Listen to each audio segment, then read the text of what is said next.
In this video series, we're going to be looking at the basics, and we're going to be looking at how to get yourself going from the very beginning all the way through your driving. So this video is geared towards learner drivers who are just starting their process. And the first thing we're going to look at is the cockpit drill and how to set the car up. No fluff, just good stuff. And with that said, let's get straight into it. Now there is another acronym because driving instructors love acronyms, and it's DSSSM.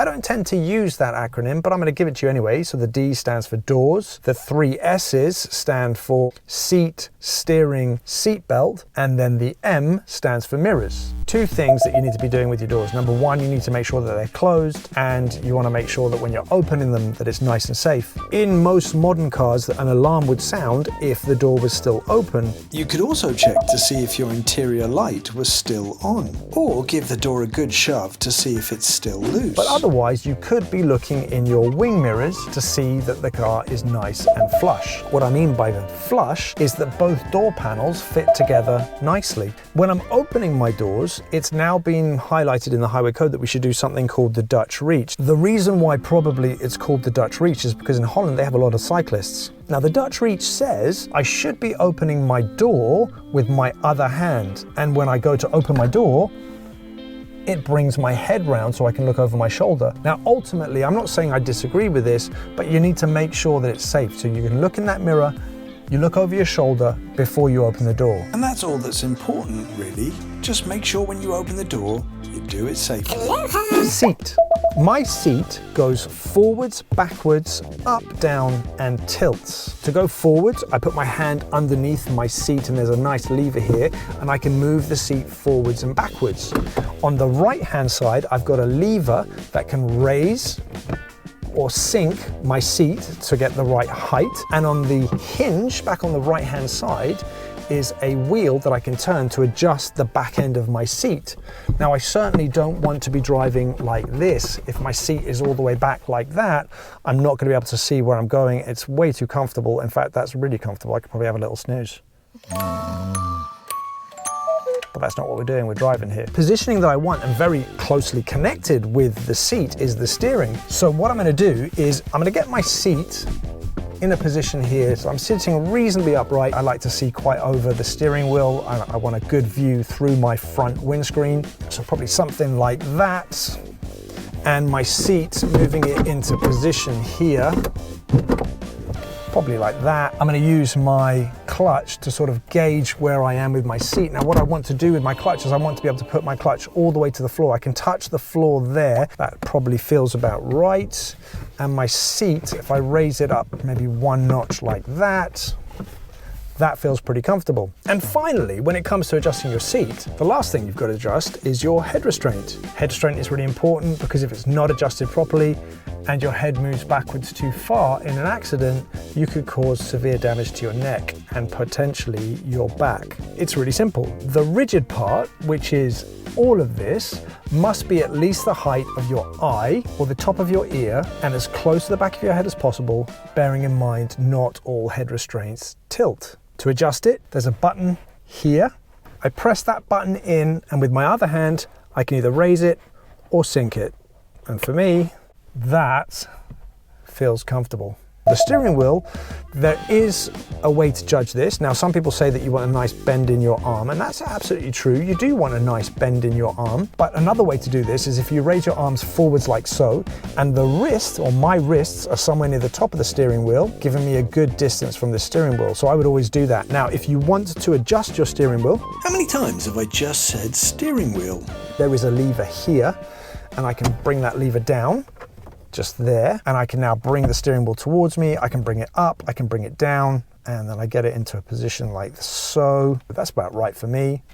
Check the distance, lock that back in. Very important you lock that back in. If you don't lock that back in, then the steering wheel is going to be all over the place, and while you're turning, that would be a bad idea. That feels right. I'd also recommend that you can see your instrument cluster. It is a personal preference, but I like to keep an eye on my speed, and if my steering wheel is blocking the view, well, that's not going to be great. So we've done doors, we've done seat, and we've done steering.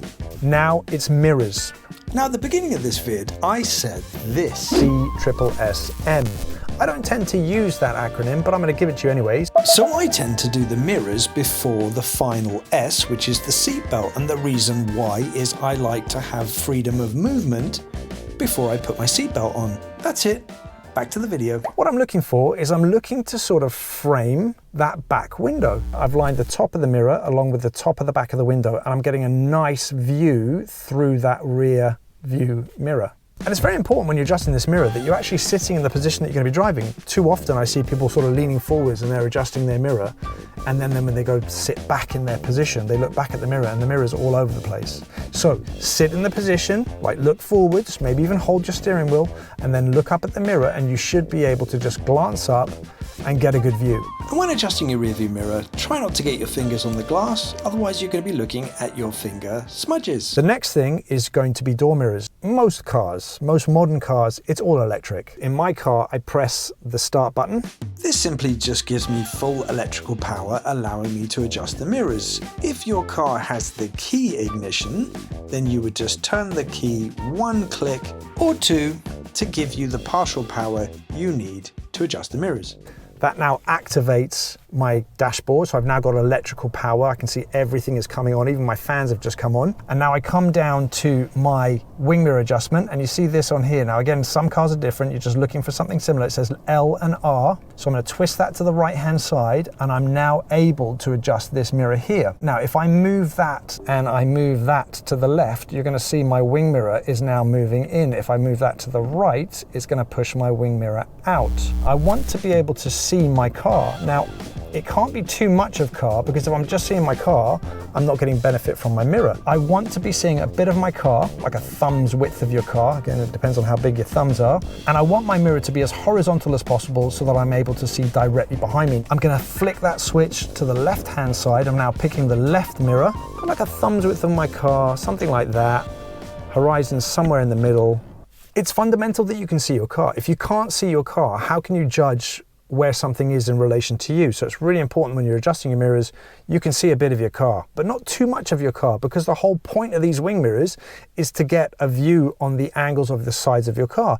But if you push your wing mirrors too far out, you're now going to distrust what you see in the mirrors. So getting that balance right is really important. That reference point of a thumb's width can work for you, but as you get more confident with driving, if you're checking your mirrors and you feel like you need to see a little bit more of your car, then do that. And if you're seeing too much of your car, then bring them back out again. The next thing is seatbelt. When you're bringing your seatbelt, what you can do is you can put your thumb under the seatbelt like that, bring the seatbelt down, so I've sort of gripped it there, click it in, run my left thumb all the way up like that, making sure that the seatbelt's nice and flush to my body. What a lot of people neglect is that seatbelt is slightly twisted, which is not great, because that now means if I need to use my seatbelt, that could dig into my chest, which could be incredibly painful. Keep that nice and flush to your body. But ultimately, that is the DSSSM, but done in a slightly different order, because that's actually how I've always taught it. I don't really like the seatbelt on when I'm adjusting mirrors, but I guess if you need to do the seatbelt before you do your mirrors, then do that. It's not a problem at all. The next session will be the controls and how to use them on a basic level. If you want to go and see that video, then follow this video next. If I haven't done it yet, then there'll be something else there, but there should be a video coming soon. Anyway, get any value out of this video, obviously hit the like button, subscribe if you like more content, and I will see you in the next one. Get well out. See you over there. Get well out.